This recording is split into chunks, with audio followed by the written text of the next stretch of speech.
The good, the bad, the rumors, and even more stunning, the truth. Marilyn Manson's rise to celebrity status reads like a fairy tale gone awry, a rags to riches story, with incidences of sexual and mental abuse thrown in along the way.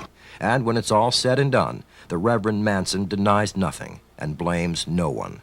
He just wants to be hated for all the right reasons. I think that Brian Warner, when he brought Marilyn Manson to the scene, did a very positive thing. And I think he's continued to do a positive thing. I just think he's being totally misread. You know, he's making us think. That's what we need. That's what rock and roll is supposed to be. And that's what he is. He's rock and roll today. For everything that Marilyn Manson is, he worked hard to get there. He was the only person in a band in this town at 3 o'clock in the morning at Kinko's Copy Center hand drawing his own flyers. A lot of the labels I was dealing with always had asked me, did you ever hear of Marilyn Manson? And I was pretty much like, yeah, you know, they asked me about the band and everything else. Nobody liked them. I mean, I must have visited every major label, independent. Everyone passed on Marilyn Manson. And I don't know if it was because of their shock value or, you know, they didn't take it seriously. But now look at them. Every album, they keep getting new members, and he keeps kicking out people and this and that. You know, if they piss him off, I guess he gives them the fucking boot, which is cool. But, you know, he's the one, he's the image of the band. He's the one all little kids look up to and jerk off to and slit their wrists to. You know, when that Rolling Stone magazine came out with Brian on the cover, you know, it's like I knew they were going to make it, but just to see that. Ain't nothing gets you richer to get your picture on the cover of the Rolling Stone. Rolling Stone. Brian was always a perfect gentleman. I think Brian is to music what Howard Stern is to the radio. Shock people, and the more you shock them, the more they're going to listen. In his own way, he's a very intelligent person, very creative. I think a lot of what he does is completely put on. He's playing with the people, which is what shock is, to play with people. I believe I'm in his book, and he refers to me as the mafia type from Davy with the gold around his neck. Brian, if you see this, or if you hear, I make one promise to you. Next time I see you, I will put you over my knee and spank you, because I think that's what you need. Hopefully they can survive physically. You know, physically is the most important thing, because your health is far more than any fame or money. Far more important. Every decade a band like this comes along for their shock value. I think they can have longevity if they change with the times, like David Bowie always did and Madonna always did, you know. But I think they milked their original image for what it was worth. I think they have to move on now to the next thing, bigger and better things, and I think they're going to accomplish that. I could see Brian definitely, who's, you know, the brainchild behind it all. I could see him doing it, because he's definitely a shrewd guy and accomplished everything he set out to do over 10 years ago.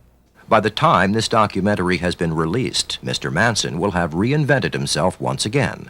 He has now donned a more Bowie-esque identity and is quickly shedding his Antichrist image towards a kinder, gentler Marilyn Manson.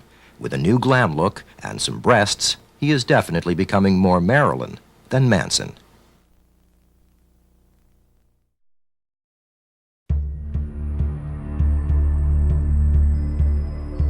It was the first book on Earth to claim to have been authored by alien beings. There are other intelligences who come from outside of this solar system. Jesus, among others, was thought to be an alien who came from outer space. Jesus, Moses, Muhammad, Buddha, Gandhi, these are names that everybody recognizes as being sincere, evolved souls, very advanced beings who have come to our planet. Jesus is still alive through cloning. The future of the Earth world is positive, progressive. We promise you. I say great is God more than 50 times a day, because God means so much to me.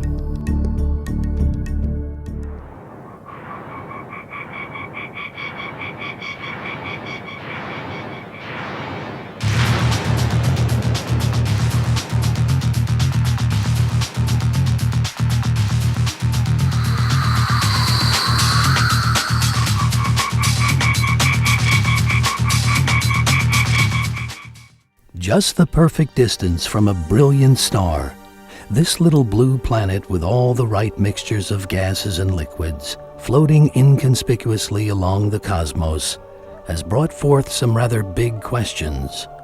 It's one of 9 planets in a solar system capable of supporting a unique state of existence we call life. But is life unique to this planet alone?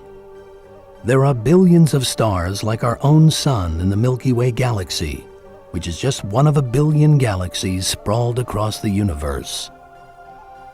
Up until this past decade, there has been no hard evidence that life exists anywhere else. But recently in the Antarctic, fossilized microorganisms found within a Martian meteorite have shown convincing evidence that life has existed on our closest red neighbor, Mars. This confirms what many already believe. But microorganisms hardly conjure images of E.T. With advances in technology, we are discovering that life can exist on other planets, and more than likely, the universe.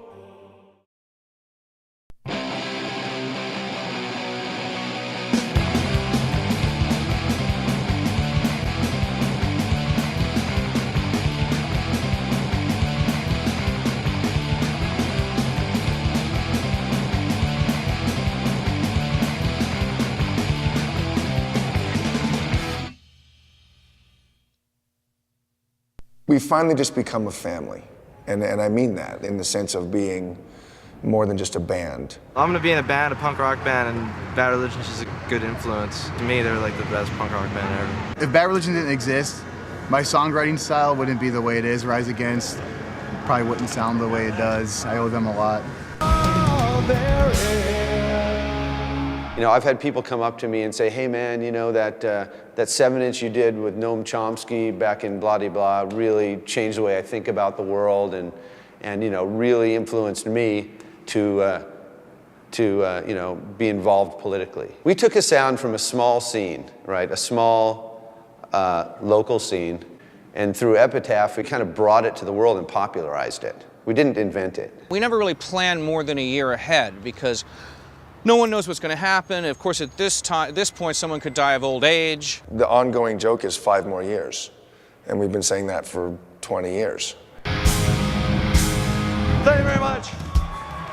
I just want to say it has been my pleasure and privilege to play with the best players in punk rock now. Brian Baker, Jay Bentley, Brooks Wackerman, Greg Hetson, and of course my partner Brett Gurwitz.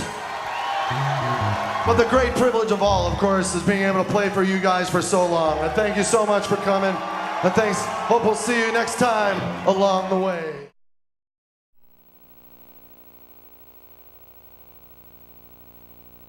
Anyone with the balls to get on stage, open their mouth and wail is to me the goddess of all things punk, anti-punk, post-punk, pre-punk, no wave, new wave, avant-gardist. Anyone that's got the balls to get up there is, if not a hero, someone to be respected for having the courage to do it.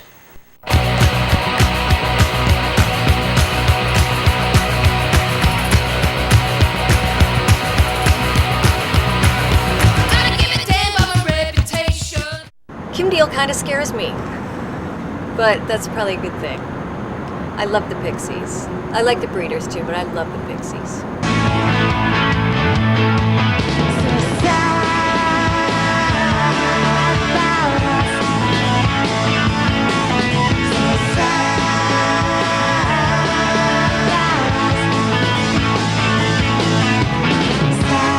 Never meant to break up.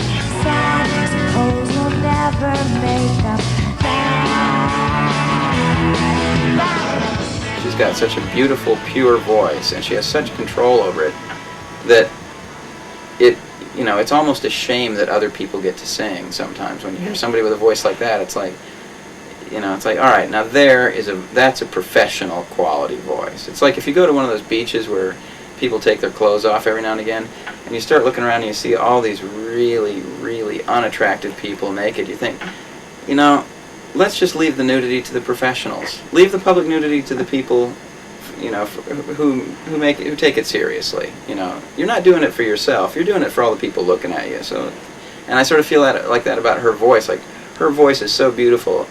When you hear somebody with a really like half-assed, faking it voice trying to sing pretty, it's just like you just want to slap them and make them stop. You know, it's like, look, there are other things you can do besides sing. Why don't you do one of them and just not sing? You know.